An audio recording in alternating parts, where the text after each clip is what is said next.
आज हम आपको संस्कृत के 10वीं वर्ग के प्रथम अध्याय यानी प्रथम पाठ मंगलम से शुरू करने जा रहे हैं। तो बच्चे देखिए, किसी काम को करने से पहले आदमी भगवान का नाम लेते हैं, ईश्वर का नाम लेते हैं।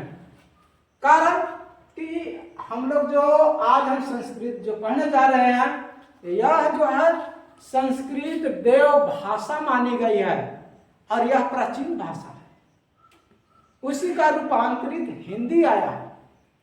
तो संस्कृत में भी पहला चैप्टर है मंगलम, यानी कोई काम करने से पहले भगवान की स्तुति की जाती है, प्रार्थना की जाती है। जैसे क्लास में बच्चे जब स्कूल जाते हैं तो स्कूल लगने से पहले खड़ा होकर प्रार्थना करते हैं, ये उनके प्रार्थना के रूप में खड़ा हो जाते हैं। उसी तरह से हम यहाँ जो है मंगलम चैप्टर, ये संस्कृत का किताब जो शुरू करने जा रहे हैं, उसमें सबसे पहले ईश्वर का स्तुति गाई जाती है और उन्हीं के आधार पर हम आगे इनका वर्णन करेंगे। तो मंगलम चैप्टर में 5 पद लिए गए हैं और वो पद आए हैं उपनिषद से। 5 पद हैं, लेकिन 4 उपनिषद से ही ये मंगलम पाठ में आया है। तो सबसे पहले मंगलम में देखिए परम पुरुष परमात्मा की किस तरह से स्तुति की गई है। तो हम देखें, उपनिषद वैदिक वाङ्मयस्य अंतिम भागे दर्शन शास्त्र सिद्धांतम प्रकटयन्ति सर्वत्र परम पुरुषस्य परमात्मनः महिमा प्रधानतया गीयते। तेना परमात्मना जगत व्याप्त अनुशासित च अस्ति। स एवं सर्वेषा तपसा परम लक्ष्य। अस्मिन् पाठे परमात्मा परा उपनिषद पदात्मका पंच मंत्रणा संकीलता संहिता। यानी मंगलम पाठ में ईश्वर की परमात्मा की स्तुति करते हुए 5 पद को पद के रूप में इसमें दर्शाया गया है, जिसका अर्थ है कि वैदिक साहित्य के अंतिम भाग से वैदिक वर्ण में अंतिम भाग है, यानी वैदिक साहित्य के अंतिम भाग में उपनिषद दर्शन सिद्धांत को प्रकट करता है। और सर्वत्र यानी सभी जगह परम पुरुष परमात्मा के महिमा, उनके गुण गान को गाए जाते हैं। तेना परमात्मना जगत व्याप्त अनुशासित च अस्ति। यानी उसी से ये पूरा संसार उनके द्वारा व्याप्त और नियंत्रित है। स एवं सर्वेषा तपसा परम लक्ष्य। परमात्मा ही सभी तपस्याओं का परम लक्ष्य है। इस अस्मिना पाठ है, यानी इस पाठ में परंपरा उपनिषदा पदात्मा 5 पद, यानी इस पाठ में उपनिषद के 5 पद मंत्र रूप के रूप में संकलित है। मंगलम पाठ है, उसमें जो उपनिषद के 5 पद के रूप में लिखे गए हैं, उसका पहला पद है हिरण्मयेन पात्रेण सत्स्य अपहितम मुखम तत्वम पूषण आपा ब्रेणु सत्य धर्माय दृष्टि। ये जो पद जो है उपनिषद के ईशावासा से ली गई।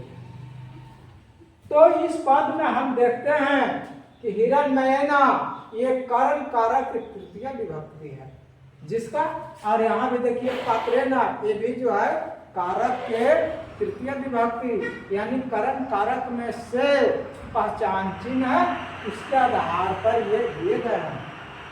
तो उसी के आधार पर यहाँ हम इनका आज शब्दार्थ जानना चाहेंगे कि और पूषण का अर्थ होता है सूर्य। तो वैसे देखिए शिव की सूर्य का आराधना सामूहिक रूप से हम वर्ष के 2 माह यानी चैत और कार्तिक के छठ में हम सार्वजनिक रूप से हम आराधना करते हैं। और वो आराधना डूबते हुए सूर्य को करते हैं। यानी कहने का भाव आखिर क्या है, सब दिन हम उगते हुए सूर्य को नमस्कार करते हैं, लेकिन वर्ष में वैसे 2 माह आते हैं, चैत का छठ और कार्तिक का छठ, जिसमें भगवान सूर्य को हम डूबते हुए अवस्था में उनको नमस्कार करते हैं। यानी हमारा उपनिषद इसके पीछे कौन सा रहस्य छुपा हुआ है कि एक और हर आदमी सोचता है कि कोई आदमी डूब रहा है उसको और ढकेल देता है, लेकिन भगवान सूर्य को हम डूबते हुए में भी हम आराधना करते हैं। तो यही उपनिषद में पहला कि हे सूर्य, आपका जो मुख है चाहे सवेरे हो या शाम डूबते वक्त हो, वह लाल लिमा के रूप में घिरा रहता है। जब सूर्य उगता है पूरब में तो लाल आकार का ही दिखाई देता है, जब डूबता है पश्चिम में तो लालिमा ही रूप में दिखाई देता है। तो हे सूर्य, आपका जो मुख है सोने के समान आवरण से ढका हुआ है, मुझे सत्य और धर्म के दर्शन के लिए उस आवरण को हटा दें। यानी कहने का अर्थ है कि हे सूर्य, आपा बिरुनु का अर्थ होता है हटा देना। सत्य धर्माय दृष्टि, सत्य और धर्म के दर्शन के लिए उसे हटा दें। और अगला पद में है परमात्मा का ही वर्णन किया गया है, आनो अन्यान महतो मह्यान आत्मस्य जंतो निहितो गुह्याम ताम क्रतु पश्यति वित्त शोको धातु प्रसाद महिमान आत्मना। और ये जो लिए गए हैं कठोपनिषद से लिए गए। तो इसमें जो है हर प्राणी के आत्माओं का वर्णन किया गया है, चाहे वह प्राणी एक किसी के रूप में छोटा सा हो या विशाल जंतु जैसे हाथी हो या सागर में रहने वाले वेल मछलियां हो, सब में आत्मा किसी में छोटा तो किसी में बड़ा। तो आत्मा जो है छोटा से छोटा और बड़ा से बड़ा जंतु के हृदय रूपी गुफा में ही स्थित होता है। यानी ये शरीर के अंदर जो आत्मा है उसी के अंदर उनका निवास होता है।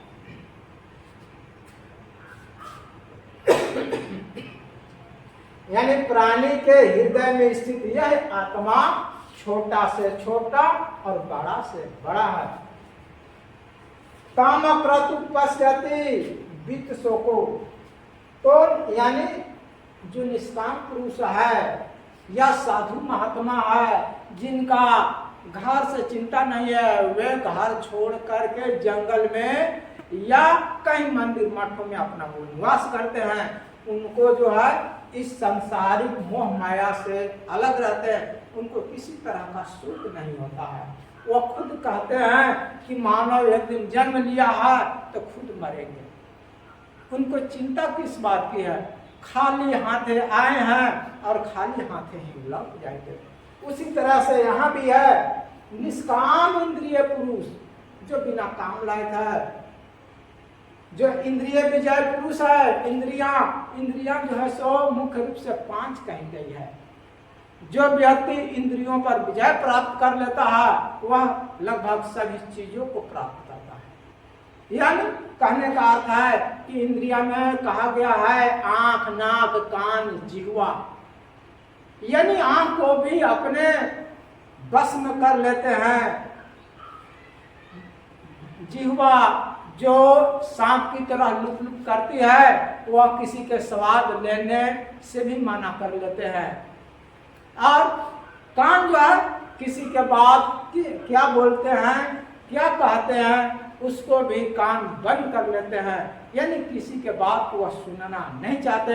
वैसे पुरुष इंद्रियों के प्रसाद से, यानी परमात्मा के प्रसाद से उस आत्मा को देखते रह जाता है और सुख रहित हो जाता है। तो दूसरे पद का नीचे अर्थ भी नीचे दिया गया। ऊपर में संस्कृत का जो श्लोक है पद के रूप में और 30 उपनिषद से लिए गए हैं वो भी बगल में दिया गया है। यानी प्राणी के हृदय में स्थित यह आत्मा छोटा से छोटा और बड़ा से बड़ा है। निष्काम पुरुष, इंद्रिय विजय पुरुष, इंद्रियों के प्रसाद से स्वयं उस आत्मा को देखते और सुख रहित हो जाते। अब हम अगर मंगलम के तीसरा पद जैसे सत्यमेव जयते न अनिर्तम सत्येना पंथा वित्तो देवयाम एना क्रम मृत्योसो हयप्त कामा यत्र तत् सतस्य परम निधानम। ये जो पद लिए गए हैं सो मुंडा उपनिषद से लिए गए हैं, जिसमें कहा गया है कि सत्य में जयते, सत्य का ही विजय होती है। ना अनितम, यानी असत्य का विजय कभी नहीं होता है। सत्य न पंथा, देखिए इसमें भी तीसरी विभक्ति लगा हुआ। सत्य न पंथा, पंथा का मतलब रास्ता। सत्य से ही या सत्य के द्वारा ही, सत्य के मार्ग पर चलकर ही हम देवयान यानी परमात्मा तक पहुंच सकते हैं। एना क्रम मृत्योसी हयप्त कामा यत्र तत्र सत्य परम निधान। तो इसका अर्थ बगल में वैसे लिखा गया है, सत्य का विजय होता है, असत्य का नहीं। सत्य से ही ईश्वर तक पहुंचने का मार्ग का विस्तार होता है, जिससे होकर निष्काम यानी साधु महात्मा ऋषिगण उस सत्य तक पहुंचते हैं जहां सत्य का श्रेष्ठ स्थान होता है। अब अगला पद में यानी चौथा में यथा नदा स्यंदमना समुद्रे अस्तम गच्छन्ति नाम रूपे विहाय तथा विद्वान नाम रूपाद विमुक्ता पराक्रम पुरुष मुपैति दिव्य। यानी कहने का अर्थ है कि जिस प्रकार से, यथा माने जिस प्रकार, या जैसे, नदा माने नदियां, जिस प्रकार से नदियां अपना नाम और रूप को छोड़कर, कहने का अर्थ है कि पहले छोटे नाला से बड़ी नाला में मिल जाती है पानी, बड़ी नाला से उसे और उससे भी बड़ा में, यानी नदी का रूप धारण कर लेता है। जब पानी काफी हो जाता है तो वह नदी जो है अपना पानी लेते हुए गंगा से होते हुए आपको चला जाता है समुद्र में। उसी तरह से यहाँ जो है नदियां, जैसे नदियां बहती हुई नदी है, यानी बहने का अर्थ है कि पानी के साथ सूखी हुई नदियां नहीं। सूखी हुई नदियां तो स्वयं स्थिर खाद के रूप में है, तो जैसे बहती हुई नदियां अपना नाम और रूप को छोड़ देता है और जाकर समुद्र में विलीन कर जाती है। जैसी बहती हुई नदियां अपना नाम और रूप को छोड़कर समुद्र में विलीन हो जाती है, वैसे ही विद्वान यानी ज्ञानी पुरुष व्यक्ति अपना नाम और रूप को छोड़कर ईश्वर में, परमात्मा में विलीन हो जाते हैं। यानी घर द्वार छोड़कर भी वो ईश्वर में ही विलीन हो जाते हैं। और ये जो पद लिए गए हैं ये भी मुंडक से ही लिए गए हैं। परीक्षा में हर संभव पूछ देता है, श्लोक लिख देता है ऊपरला, और पूछा जाता है कि यह कहाँ से दिया गया है, तो आप इसको याद रखेंगे कि यह मुंडक से दिया गया। यानी मंगलम पाठ में 2 पद जो है मुंडक से दिए गए हैं।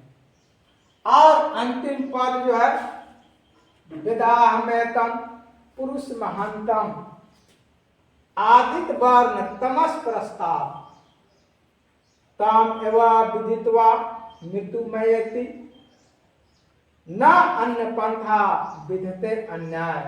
ये जो उपनिषद के श्वेताश्वर से लिए गए हैं, इसमें भी भगवान सूर्य का ही वर्णन किया गया है।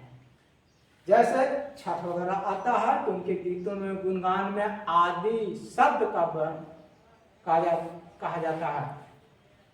तो जब सूर्य उगता है यानी सवेरे होता है तो चारों ओर प्रकाश यानी अंधकार विलीन हो जाती है। उसी तरह से यहाँ जो है अंधकार, अज्ञान रूपी अंधकार को नाश करने वाले इस ईश्वर को मैं जानता हूं, यानी सूर्य को जानता हूं। उसे ही जानकर व्यक्ति मृत्यु को पार करता है। जब आदमी किस तरह के कार्य करता है, बुढ़ापा आता है तो वह कोई सहारा नहीं मिलता है, तो अंत में ही ईश्वर का गुणगान ही करने के सिवा कोई दूसरा रास्ता नहीं मिलता है। उसी तरह से यहाँ भी इस पद के माध्यम से बताया गया है कि अज्ञान रूपी अंधकार को नाश करने वाले इस ईश्वर को मैं जानता हूं। उससे ही जानकर व्यक्ति मृत्यु को पार कर जाता है, अर्थात जन्म और मृत्यु रूप चक्र से छूट जाते हैं। और इसके अलावा कोई दूसरा उपाय नहीं है। यानी मोक्ष की प्राप्ति के लिए ईश्वर के नाम के बिना कोई और दूसरा रास्ता भी नहीं है।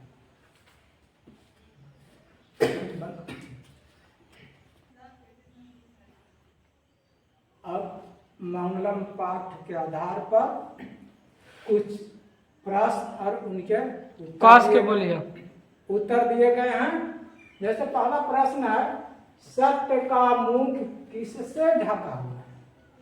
उत्तर में है सोने के आवरण से या पात्र से। आत्मा प्राणियों में कहाँ निवास करती है? हृदय रूपी गुफा में। तीसरा प्रश्न है, किसका विजय होता है? तो विजय सत्य का होता है। किसकी पराजय होती है? असत्य का। बहती हुई नदियां कहाँ विलीन हो जाती है यानी मिल जाती है?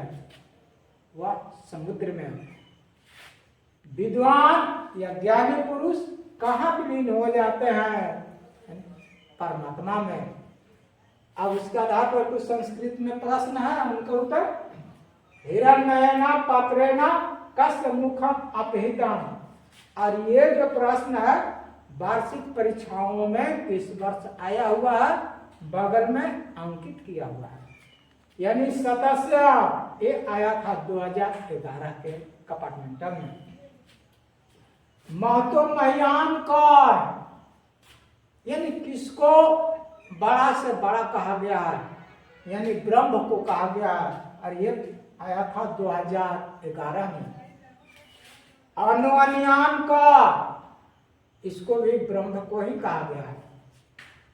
सतस्य मुखम केन पात्रेण अपहृतम अस्ति।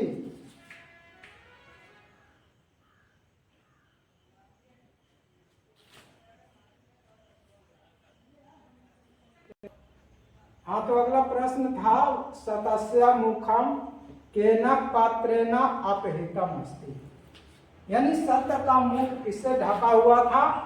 हिरण्मयेन पात्रेण। और ये आपका बोर्ड परीक्षा में आया हुआ है 2015 के वार्षिक में। की जयते, यानी सत्य का विजय होता है। और ये देखिए आया है 2012 में भी आया, 15 में भी आया है और 12 के सी यानी कपाटमंथन में भी आया।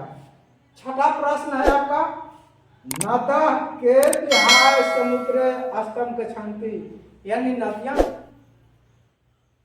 क्या करके वह समुद्र में विलीन हो जाती है, यानी नाम रूप विहाय, नाम को छोड़कर। और ये आया है आपको 2012 में।